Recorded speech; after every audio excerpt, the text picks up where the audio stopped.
The war between Iran and the United States has left almost nothing but losses. But for China, this conflict has become a welcome opportunity to expand its global reach. Yes, Beijing is also feeling the impact of the shutdown of the Strait of Hormuz. China depends on a steady flow of oil through this narrow passage. But the disruption hits Western economies far harder. And while others struggle, China gains something invaluable: insight into U.S. military strategy while positioning itself as a new power broker in the region. Quietly, behind the scenes, it offers itself as a mediator, even helping countries like Pakistan organize and host peace talks. On To The Point, we ask, U.S. war against Iran. Is China the hidden winner?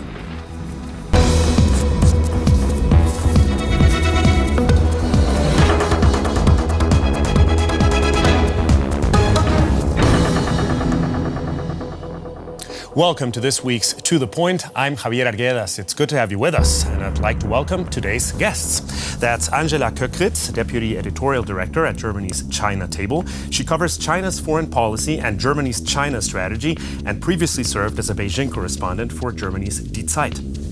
Hao Gui is my DW colleague from China. He's a journalist and author, currently working for DW's Asia department in Bonn. And Felix Li is a geoeconomics editor at Germany's Süddeutsche Zeitung Dossier here in Berlin.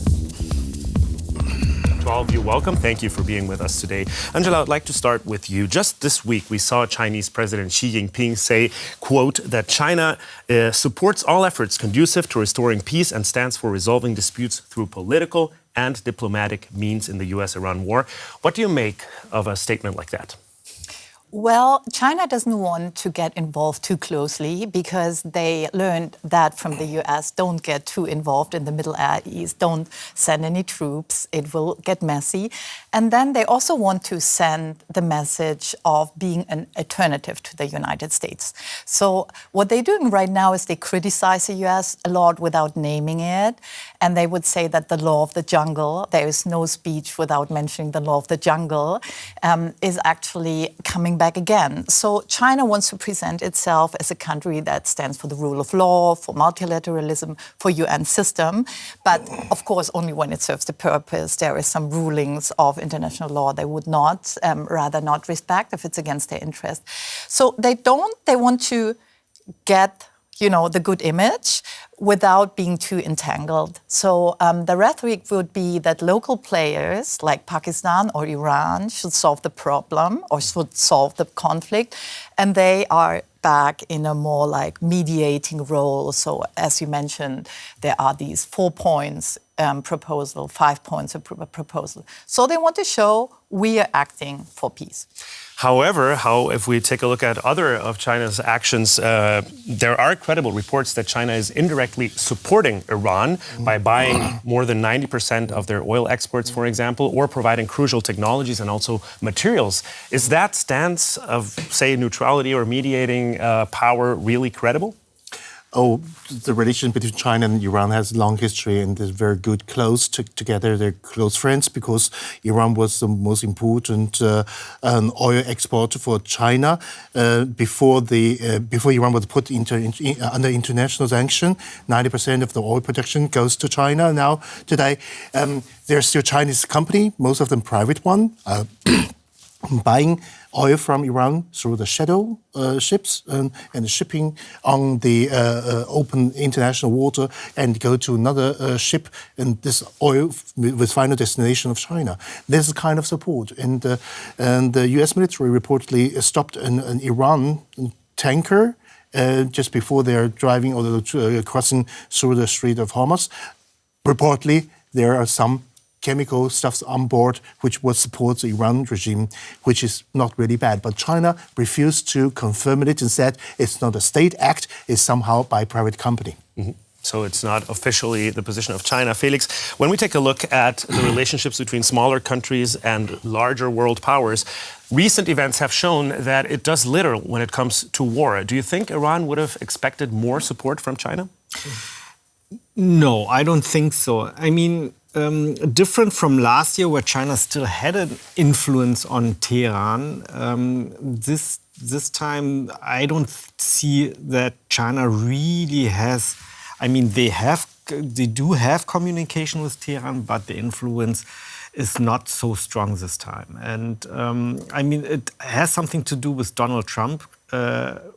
Everyone, the Europeans think this way, China also thinks this way. Getting too involved to negotiate directly with Donald Trump, it's really difficult because he's too unpredictable, he's too chaotic.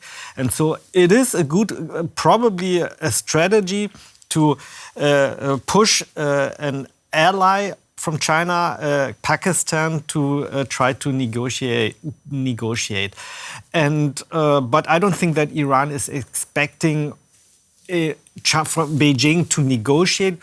What Iran is, of course, hoping, and what China is doing, is sending dual-use things for the weapons, for the drones. But I just want to say China had influence on Iran if he wants. But the situation now is China does not need to do anything just because they don't want the United States to solve the problem. It's just about a competition between China and the US and tackle Trump chickens it out again, and so China is going to force Trump to reconsider every steps to keep this war. That would be the biggest interest of China right now. So China just sitting and watching and chilling. That's the problem of the United States. And celebrating, as some say, China tends to think in the long term, and this war definitely changes the playing field. Let's have a moment to see how the Iran war is reshaping China's role in global power politics, from energy security to military insight and regional influence. The war in Iran is also a major test for China. But unlike many other nations, China isn't heavily dependent on energy from the Gulf region. Around 85% of the energy China consumes is produced domestically. If oil and gas supplies are disrupted and weaponized, China can rely even more on its renewable energy leadership, controlling roughly 70% of the global supply chain for solar panels, wind turbines, batteries, and electric cars. The conflict is also giving Beijing valuable insights into US warfare, providing new intelligence that could shape China's own military planning, including a potential attack on Taiwan. Furthermore, China is supporting Iran militarily through its Beidou satellite navigation system and AI-optimized target acquisition technologies. The war in Iran also sends a broader message. The US cannot or will not protect its allies, not in the Gulf and probably not in Asia either. As a result, more and more countries are once again seeking closer cooperation with China. Is China the biggest winner of the war in Iran? Angela, they say there are no winners in wars. Is China a winner in this one? Well, both. For one side, it is also dangerous for China because, I mean, you can especially see in the neighboring countries like India, Vietnam, Philippines, they're really affected by this energy crisis. And this also means that they might buy less from China. And of course, China has stocked a lot. It has heavily invested in renewables, but it also fears an energy crisis with an ongoing war. But on the other hand, it is always a very big interest of China to actually distract the United States from the Indo-Pacific, and especially Taiwan, because this is where the core interest lies. And if we look, Obama already declared the pivot to Asia. And it never happened. And it hadn't happened. Trump again said they will concentrate on the Indo-Pacific. But, I mean, we've seen him concentrating on Venezuela, Cuba, on, Iran. Everything but. Yeah. Everything but. And also, like, economically, as you just mentioned in this film, China is very heavily invested in renewables. And you already see, like, Chinese top export products right now are EVs, solar cells, and lithium-ion batteries. Because we have this energy crisis with fossil fuels, we already see worldwide demand going up for renewables. So China is actually really selling more, especially in March. And as you also just mentioned, it's really an insight into warfare. And this is potentially very interesting given Chinese ambitions on Taiwan. All industries where Germany could have been strong too, right? Yeah, that's a chance that appears long gone. Felix, we just mentioned Taiwan as a strategic interest of China. We cannot understand China's role without having a look at their plans for Taiwan. How does this war play into the ambitions of controlling Taiwan for China? Okay, on the negative side, China is watching very closely what's happening with Donald Trump.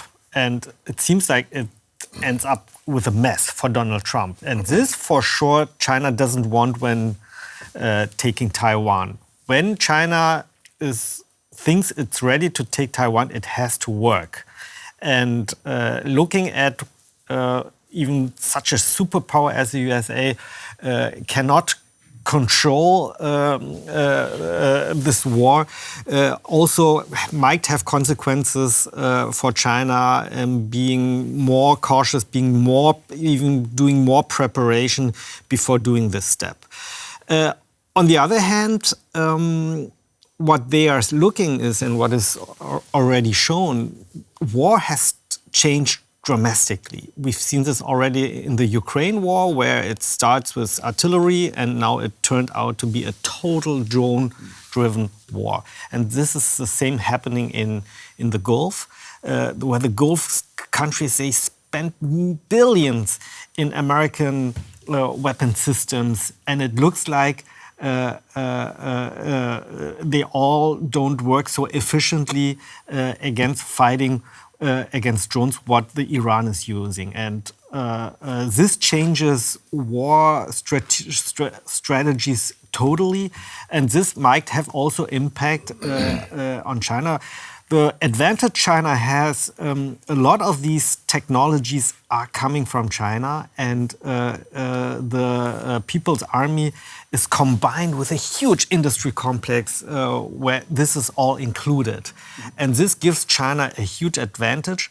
But Taiwan is also looking at it, and Taiwan also seeing what advantage they can have with drone technology. And Taiwan is also able to do, maybe not in this amount, but they also have a lot of these advanced technologies in the weapon industry. So, taking that into consideration, what do you think China thinks when seeing what's happening in Iran? Is it a good thing because the United States is struggling, clearly, or is it a bad thing because they are looking forward to Taiwan and it seems like it's a very difficult task to just control another nation? You know, China is famous for yin and yang theory. On one side, China is right now gaining reputation on the international stage just because the United States is no more capable to protect or to ensure the typical route for the international trade. On the other side, the trade is never nice. Also for China. Right now, the petrol line, the gasoline price is also rising in China. And for middle long term, if the trade partner China is not able to buy anything just because of the rising price, and China's economy growth needs export, it would be a very big challenge for the growth. And China made for the Q1 this year a 5% growth, but if it lasts for the year, for the rest of the year, no one knows how long the war lasts. So the economy is, of course, a concerning topic. Soft power is also quite important, Angela. What do you make of China's role in the Middle East right now, considering that, for example, the Gulf states were not really protected by the United States when they were attacked by Iran, and they also didn't directly get involved in the war? Is this a plus for China, if you will? It definitely is, and it is from all the regional players is what China really is eyeing, or what is a key priority are the Gulf states because of energy concerns and so on. So yes, it is again, it's not that China wants to replace the US. It does not want to play the same role. It does not have these alliances. It does not want to be a world policeman, but it's definitely taking away the credits from it. It is definitely throughout the whole Trump .2 administration, you can see it's really a win for China on so many ends. And social media in China is celebrating this. They're really celebrating Trump is making China great again. Do you agree, Ho? Oh, sure, for sure, because it's pretty easy to deal with Trump because you can make deal with him. When Trump is going to visit China in the very beginning of May, which is delayed, the original plan was April, and I'm sure that China will offer him something to make a deal. So to distract him from the whole problems around the Taiwan issue and to agree on a deal. And that would be the simple way compared with other presidents before. Mm-hmm. Because China has a leverage on the United States? Yes. What is it based on? Which is economy, and tariff, and the United States owes China lots of money. Felix, do you think the soft power of China, considering all of this, is working as a means to place it as a world power that is uninvasive, that is calm, that mediates, but on the other hand also faces enormous criticism because of human rights, freedom of speech, freedom of expression? Is that equation going well? That's why I would say in Europe it's not working. I don't think that soft power in Europe is rising for China. In some of the countries of the global south, yes, it is. Because, and it's not that they really think that China is the better superpower than the USA. I don't think that these countries are naive or that they are stupid or anything. They calculate too. They just see, all of a sudden, with all these decades of US dominance, now they have an alternative. And if you have an alternative, that means you can choose. And this is an advantage for a lot of these countries, and this is how they look at China. Not so much that they really believe that China is a new big friend now, but more that they have an alternative. Let's have a look at how China is positioning itself from the technological point of view as well, because it just is not catching up. It's pulling ahead. From record-breaking robots to dominance in critical technologies, here's what that shift means for the West. This half marathon in Beijing was a spectacular show of achievement. For the first time, robots outran humans. Another world record that was made in China. But China is now leading in far more than just humanoid robots. The country has become a technological superpower, surpassing the West in many areas. Recent studies show China is leading in 57 of 64 critical technology sectors, especially in high-tech materials and energy. And it has almost completely caught up with the US in AI. The main reasons for this success: to make the leap to becoming a high-tech superpower, the Chinese government plans strategically. A $140 billion sovereign wealth fund, for example, provides targeted support for the semiconductor industry. Alongside the US, China is also a global leader in research and development investment, as well as urban infrastructure such as ports and airports. Chinese universities are now among the best in the world. Is the West being left behind in the race for the future? How we were talking about alternatives in the world power business, if you will. How critical is China's technological advantage as seen from the United States or Europe, for example?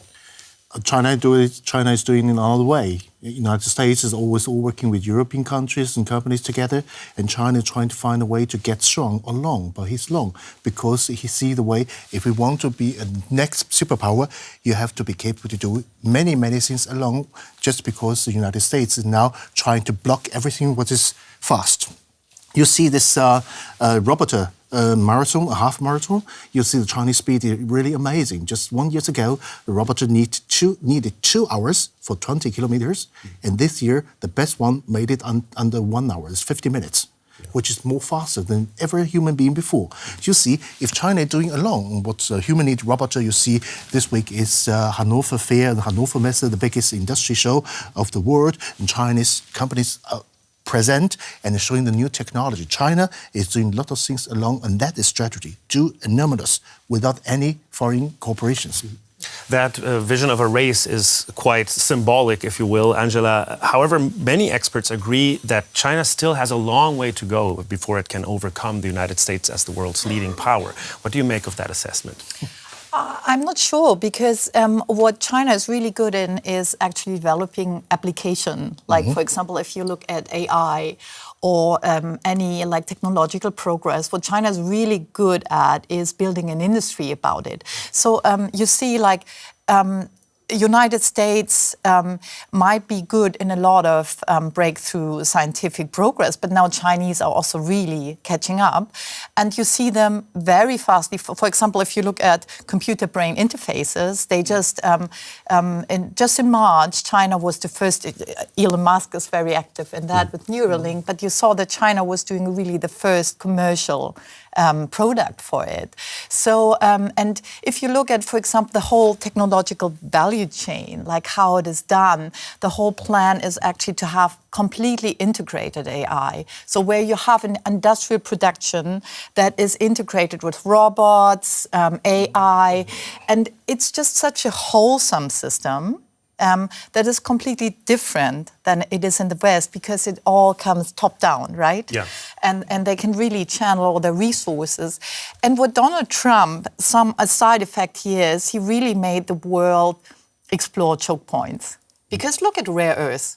Yeah. China knew it had rare earths, but it was Donald Trump pushing it to the last that they said, oh, let's try it out. And Rush Doshi, the China expert, US China expert, said Beijing was not playing the game, but playing the player, because he was not reacting. So they saw this is really valuable.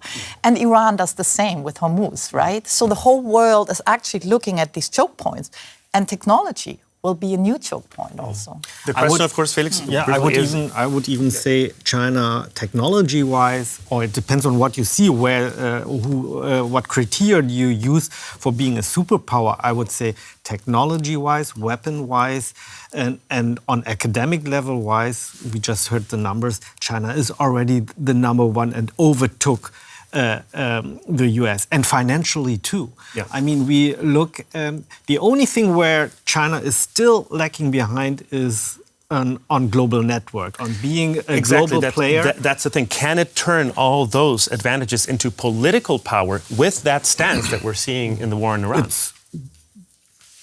China is going this path in its own way, but what makes it rapidly, or why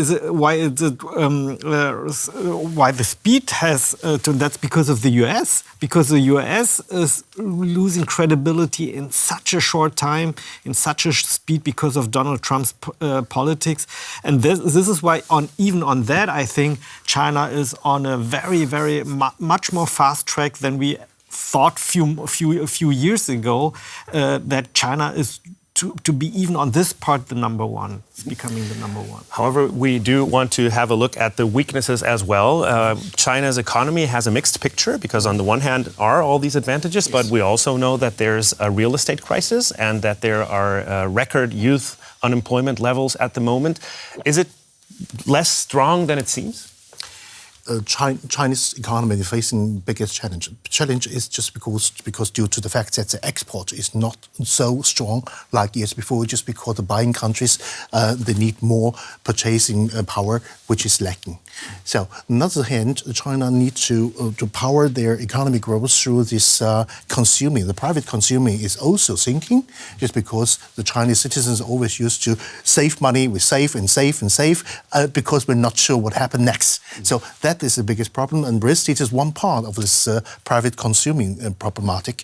And we know if Chinese consumers is willing to give the money, and Chinese government is trying to encouraging the consumer to buy just with the state subsidies, strong subsidies for any kind of products, from home appliance to EVs and whatever, and try to tell the Chinese people buy Chinese, which is good, and that would be the way out, but it's not happening right now. What do you think would need to happen in order for the Chinese economy to become more resilient, Angela? I mean, what would need to happen for the consumer really to have power is that the Communist Party gives it power. Mm-hmm. And that would mean, for example, that people really can own the land, for example, which they can't in China right now, that you would give people more rights, that they would have a better social insurance. Xi Jinping is very much against that because he does not want to have a welfare state. So it's actually a bargain. The Communist Party does not want to give away any of its power. And because of that, you will never have this consumer industry. So, I mean, regardless what you do, if this fine-tuning, what they're doing right now, it doesn't work because it's a fundamental economic policy model problem. You can't get this powerful consumer you would need for your economy. But this leads to a very contradictory thing, actually, because you have a rising power where people are actually not that optimistic and happy. Like if you look, for example, at Chinese social media, it's all about nostalgia. Yeah. And many, also here in Europe, are thinking of the good old times. But we have to look into the future. We'll do that, of course, also on this table. Thank you to all three of you for discussing today. And, of course, to you for watching. Remember, you can always tune into our shows on YouTube. Simply search for DW News. I'm Javier Arguedas. Until next time, take care and goodbye.